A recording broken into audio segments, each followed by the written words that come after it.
littéraire, pardon. Mesdames et messieurs, sous vos acclamations, je vous prie de recevoir celui qu'on appelle affectueusement Oncle Tira, s'il vous plaît.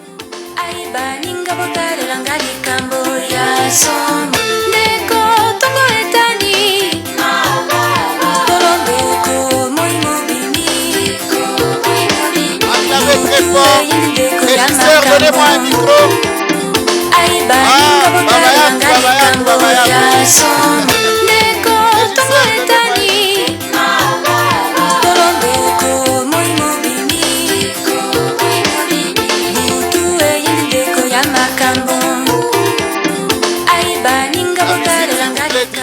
Merci. Papa Tira. Oui. Oncle Tira. Mesdames et messieurs, nous avons Oncle Tira dans Kwetu Art le live aujourd'hui. Applaudissez très fort, s'il vous plaît. Accent Tissan. Il y a des gens qui nous regardent en direct. Papa Tira, est-ce que vous pouvez saluer, s'il vous plaît, nos téléspectateurs? Ah, je les salue. Et je les embrasse. Ah bon? Merci. Accent Tissan. Alors, vous êtes écrivain, vous êtes acteur de théâtre, vous êtes aujourd'hui, vous êtes enseignant à l'université encore. Oui. Vous êtes moi je vous ai connu sous plusieurs casquettes, mais j'ai juste envie de savoir, Papa Tira, en résumé, si on devrait résumer Papa Tira en une phrase, ce serait quelle phrase? Je dirais que je suis un saltimbanque. Bon, ça va pas. Nous, tout le dictionnaire. Saltimbanque. Saltimbanque. Saltimbanque. Quelqu'un qui se promène. Non. Avec. Quelqu'un qu'on prend au sérieux et qui n'est pas sérieux. C'est ça un saltimbanque. Ah, oh, alors, ok. Ça veut dire qu'en figure de style, on dirait qu'un saltimbanque, c'est une blague sérieuse. Oui, oui. D'accord. Oui. Mesdames et messieurs, Papa Tira, s'il vous plaît, installez-vous sur mon fauteuil. Merci. Alors, Mzee Tira, j'ai un festival à conclure et j'ai dit aux gens, la meilleure façon de conclure ce festival, c'est de rencontrer la figure que vous êtes. Moi, en 6e année littéraire, puisque j'ai fait le latin philo, pardon, le professeur disait, lorsqu'il nous a enseigné le dernier chapitre d'ailleurs en littérature congolaise, il disait, sur un tiré, il disait, de 1975 à nos jours, la littérature de 1975 à nos jours, et là on citait parmi les auteurs, et au niveau du théâtre, on disait Gervais Tiraluira avec sa troupe Kiondo. Kiondo, oui. Kiondo, je pense, et plusieurs représentations, et on nous disait, voici la figure. Malheureusement, ou heureusement pour vous, malheureusement pour la jeunesse, ça n'a pas évolué depuis. Jusqu'aujourd'hui, ceux qui apprennent la littérature congolaise apprennent toujours Gervais Tira des 75 à nos jours. Pourquoi ça n'a pas évolué? Quel regard avez-vous sur le théâtre? Bref, parlez-nous, papa, haranguez-nous. Vous voulez que je vous parle comme acteur ou comme metteur en scène ou encore comme dramaturge? On m'a raconté que comme metteur en scène, vous preniez un fouet. Donc nous allons éviter ce personnage-là de vous. Bon. Donc je vais vous parler d'abord comme dramaturge. Oui. Bon, j'ai commencé à écrire, quand j'étais élève ici à côté au collège Saint-Paul. J'écrivais des poèmes. Et puis quand je suis allé à l'université en 1966, je suis arrivé à l'université Lovanov de Kinshasa le 8 décembre 1966. La date du 8 décembre est une date que je vénère. D'ailleurs, j'en parlerai plus tard quand nous allons parler de Modimbe. Alors, à l'université, on avait organisé un concours de poèmes. Curieusement, j'y ai participé. Et en avril 1967, quand on a proclamé les résultats, j'étais classé 5e. Sur 10. En 1966, j'avais, je crois, 22 ans. Parce que je suis né en 1939. 44 actuellement, je vole. Ok. Bon. Je vole vers ma 81e année. Alors, j'étais étonné de voir que moi qui venais d'une école de, je n'ose pas dire, de l'arrière-pays, de Rousse, Mbobero, je sois classé 5e. Le premier, c'était Gabi Soumaïli, il est encore en vie. Le deuxième, Philippe Massé-Gabio, il est mort récemment, c'est dommage. Le troisième, Théophane Bouloukou. Le quatrième, Charles Sekitele. Et moi, j'étais classé 5e, avant quelqu'un de très prestigieux comme Isidore Ndayuel. Alors, ça m'a encouragé. L'année suivante, j'ai commencé, cette année-là même, j'ai commencé à écrire des pièces de théâtre. J'ai écrit une pièce de théâtre, Moussiri, roi du Garéganzé. En 1968, j'ai écrit Le Bouquet. Et en 1970, je crois avoir écrit Un coup de sabot. Pour le moment, je peux dire que j'ai écrit 4 pièces de théâtre. La plus en vue, c'est Entre le phare du colonel et le phallus du commandant. Entre les phares. Le phare. Entre le phal. Oui, fusil automatique léger. Entre le phare du colonel et le phallus du commandant. Le phallus, c'est notre troisième jambe à nous les hommes. Hein? Quand elle s'est raidie, on l'appelle phallus. Phallus. Oui. Et quand elle est ramolie, on l'appelle verge. N'est-ce pas? Alors, cette pièce-là, c'est l'histoire de la bienheureuse Anouarité qui, à un moment donné, devait choisir entre se faire tuer, fusil automatique léger, entre se faire tuer par le phal, fusil automatique léger, et faire l'amour avec un commandant. Et il a choisi de se faire tuer et c'est comme ça qu'elle a été béatifiée. Cette pièce, je l'ai composée en 1986. Je n'étais même pas né. Oh, c'est que votre père est un fainéant.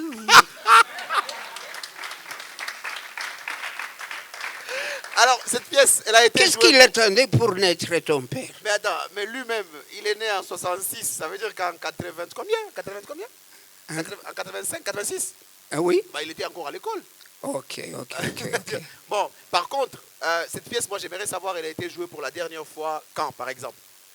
La dernière diffusion de cette pièce. On ne l'a jamais jouée.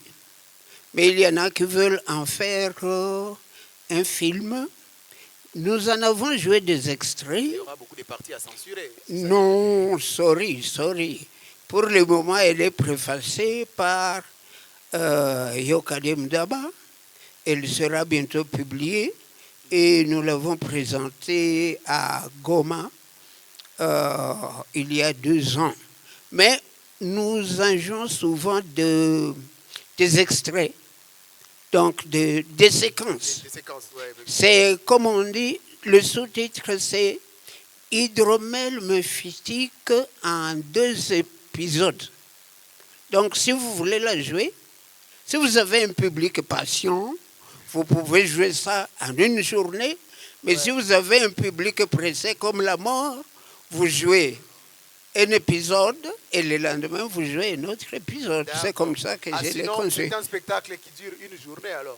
Non, je la conçois comme une pièce qui peut être présentée en 2 étapes. Moi, je n'aime pas fatiguer le public. Pour moi, un spectacle doit durer maximum 1h30. D'accord. Mesdames et messieurs, si vous nous rejoignez en direct, nous sommes dans Kwetu Art, le live. Nous sommes avec Papa Tira, Gervais Tira-Luira, qu'on appelle affectueusement Oncle Tira. Il est en fait aujourd'hui avec nous parce qu'étant une figure emblématique du théâtre en République démocratique du Congo, vous l'avez étudié dans la littérature congolaise. Aujourd'hui, nous sommes avec lui pour conclure le festival Kwetu Théâtre et j'ai envie maintenant qu'il nous a parlé comme dramaturge et presque comme auteur. Je voudrais lui poser la question, alors comme acteur, déjà en tant qu'acteur, qu'est-ce que vous avez à nous dire? Et après, peut-être que nous allons faire ensemble l'état des lieux du théâtre aujourd'hui sur Bukavu. Mais en attendant, Papa Tchira, comme acteur. Bon, comme acteur, je crois qu'un acteur doit être un orateur. Vous l'êtes? Oui. Cicéron a dit Nascuntur poeta, orator fiunt. On est poète, on devient orateur. Ouais. Un acteur qui n'est pas un bon orateur, je crois qu'il ne vaut pas grand-chose. Déjà, dans le cours que j'enseigne, l'expression orale et écrite, son objectif est de former d'abord des orateurs et ensuite des acteurs de cinéma et de théâtre. Pour cela, j'insiste sur ce qu'on appelle la répétition. La répétition. Ceux à qui j'ai fait faire des répétitions, je crois qu'ils ont souffert. Mais je connais une dame qui est entrée dans la célébrité, la fille de Makombo. Elle s'appelle Zaina. Maintenant, elle est mère de famille, elle est même grand-mère. Dans la pièce que nous jouions, le règne de Msir, elle n'avait qu'un seul mot à prononcer. C'était le mot déviation. Et puis, quand elle prononçait ça, le lendemain, tout le monde la cherchait. Elle était élève en 2e C au lycée. Tout le monde la cherchait pour lui faire des cadeaux, alors qu'elle n'avait qu'un seul mot à prononcer. Vous voyez? Donc, quand vous êtes acteur, eh bien, essayez d'entrer dans la célébrité par votre jeu. Par exemple, vous. Je vous vois maintenant circuler à travers le monde, n'est-ce pas? Oui. Quand vous avez commencé avec le jeune homme-là, comment il s'appelle encore? Eugène Chiza. À qui j'ai fait un clin d'œil. Eh bien, je crois que vous ne saviez pas. Je vous avais encouragé. Et puis non. Mon dernier spectacle. Le premier jour. M'a dit, vous avez 0. Oui. Je vous avais dit que vous aviez 0. Mais quand vous allez au Cameroun, on vous donne parfois 9 sur 10. Effectivement. Parce que j'ai été sévère envers vous. Papa Tchira, Ah oui. Et c'est parce que je vous avais dit que vous aviez 0, que vous avez tout fait pour vous améliorer. Ouais, Par exemple, récemment, je vous ai dit qu'il ne faut pas couper votre chevelure. Parce que la chevelure aussi fait partie du personnage. Oui. Si vous venez sur scène avec le crâne rasé, ça sera les balles de chauve, fiston. Les balles de chauve. Ok, Papa Tchira, merci beaucoup pour ces compliments et pour la carrière que nous sommes en train de faire. Je l'avoue, on a été longtemps inspiré par vous, par Papa Mouzali Azamousongi, à qui j'ai fait un clin d'œil, qui est dans la salle d'ailleurs aujourd'hui, qui faisait des poèmes à l'époque à l'Alliance franco-congolaise. On était très jeunes, on partait pour suivre aux côtés de Mzé Ntambuka, à qui j'ai... paix à son âme, dirais-je. D'ailleurs, je demande 30 secondes d'acclamation pour cette personnalité que nous avons perdue.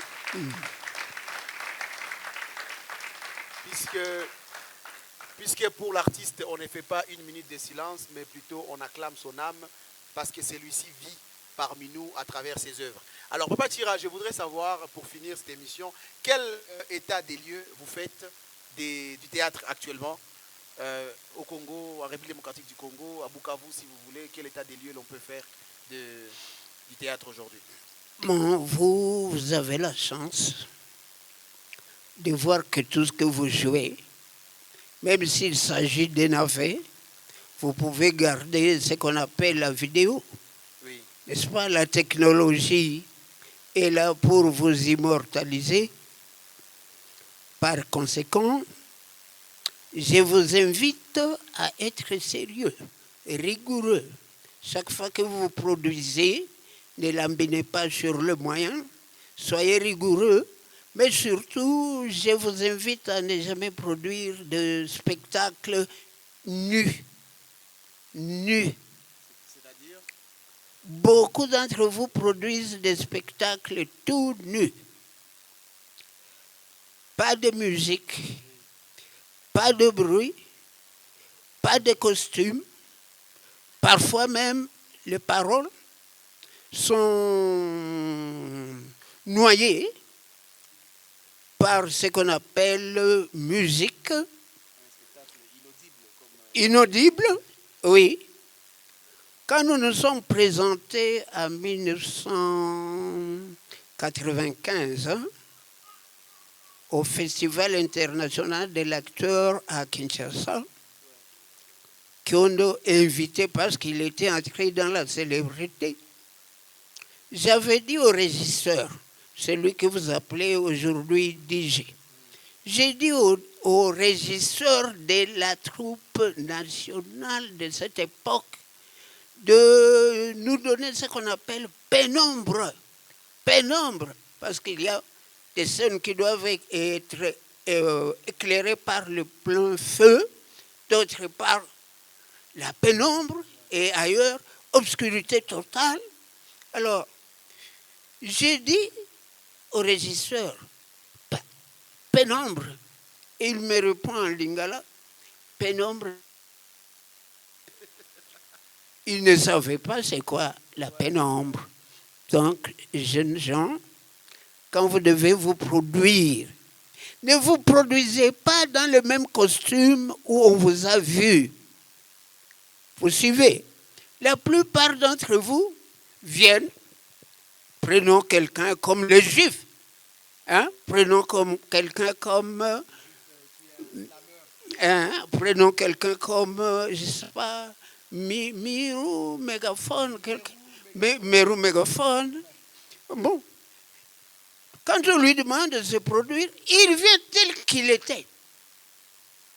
Or, quand on vous voit sur scène, on ne doit pas reconnaître la personne qu'on a vue dehors. Et dans ces conditions, il faut applaudir quelqu'un qu'on appelle Nyassa. Vous connaissez Nyassa? Nyassa, c'est un homme, un papa. Mais quand il se produit, vous voyez une vieille femme, n'est-ce pas, ridée, vous ne retrouvez pas le père de famille là-dedans. Alors vous autres qui voulez faire du théâtre, attachez beaucoup d'importance au costume. Ne vous faites pas reconnaître quand vous entrez sur scène, sinon on va vous mépriser, on va dire « Souyou, garçon, pardon, pardon. » Pamzali est parmi les gens qui excellent dans ces domaines du costume parce qu'il est méconnaissable quand il est sur scène. Vous le voyez parfois habillé en pagne comme ça, oui, et après réclamer. Oui. Il nous faut parfois un dictionnaire pour regarder ces spectacles. Oh, oui, oui, oui. Je vais vous demander d'applaudir pour Papa Mzali. Non, il a quand même excellé dans le domaine de la poésie et la poésie théâtrale, si on peut le dire comme ça, ou la poésie théâtrée. Non, ce qu'il fait là, ça s'appelle le one-man show. Le monologue. Non, one-man show. Pantomime. Pantomime. Vous-même, vous jouez tout le rôle. Vous aussi, vous êtes un one-man show. Parce que souvent, vous êtes sur scène tout seul. Et vous pouvez maintenir un public en haleine comme ça pendant 50 minutes. Vous êtes un one-man show. Ça, on appelle pantomime. Pantomime. Mesdames et messieurs, chez nous, on apprend en s'amusant, on s'amuse en apprenant. Oui. En tout cas, on est content Et un mime, c'est celui qui imite, qui contrefait le comportement des autres Par exemple, Kadiebwe, c'est le père du journaliste congolais là qui est à Canal Plus. Comment il s'appelle? Charles Mbouya. Oui, c'était mime. Il reproduit les discours de Mobutu, il reproduit les discours de Laurent Désiré Kabila, c'était mime. Tandis qu'un pantomime, c'est quelqu'un qui peut jouer une pièce entière de 10 personnages, il joue tout le rôle. En tout cas, j'ai vu un spectacle de Moussalia où il a joué tous les rôles. Oui. La femme et l'homme. Et quand il déclamait la partie de la femme, il change de voix. Oui, c'est ça le pantomime. Papa, tu es venu avec un paquet. Oui. Est-ce que ce sont vos livres? Non, je vais les utiliser. Bientôt, quand nous allons parler de Moudimbe Vumbi. Mesdames et messieurs, merci d'être avec nous, merci d'avoir suivi. Nous étions avec Papa Tira pour parler un peu théâtre, puisque nous conclurons le festival Le Petit Théâtre. Mesdames et messieurs, vous êtes en ligne, vous nous suivez. Merci, continuez à nous soutenir. Et les gars, maintenant, je vous donne rendez-vous dans un tout petit peu. Nous allons faire une émission au partager live,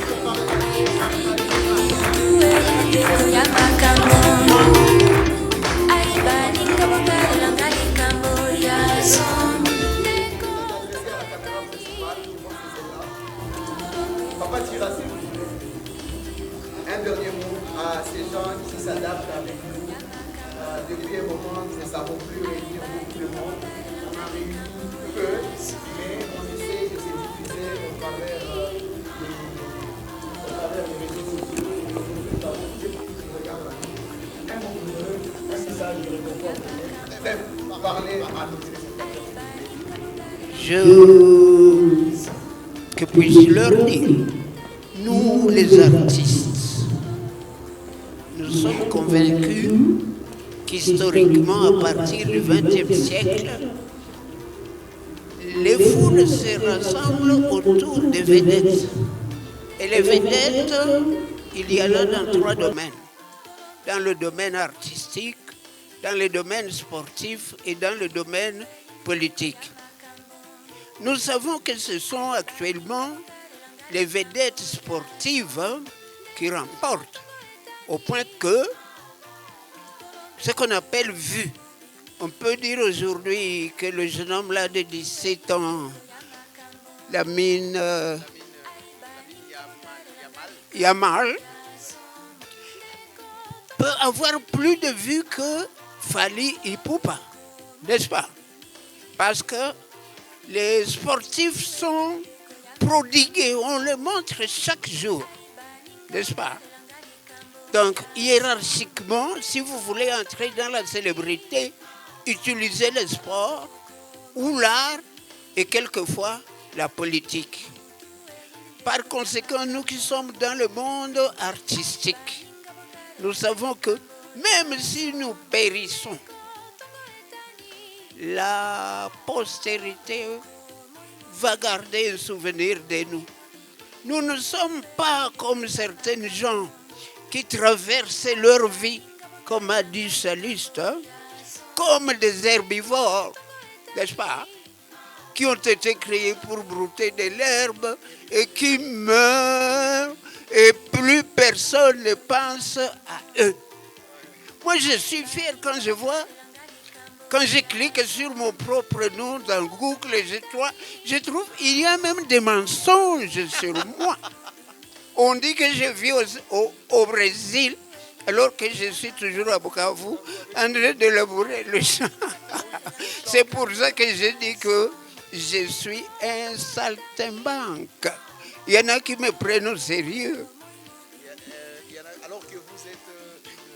Alors que moi-même, je ne crois pas que je suis sérieux.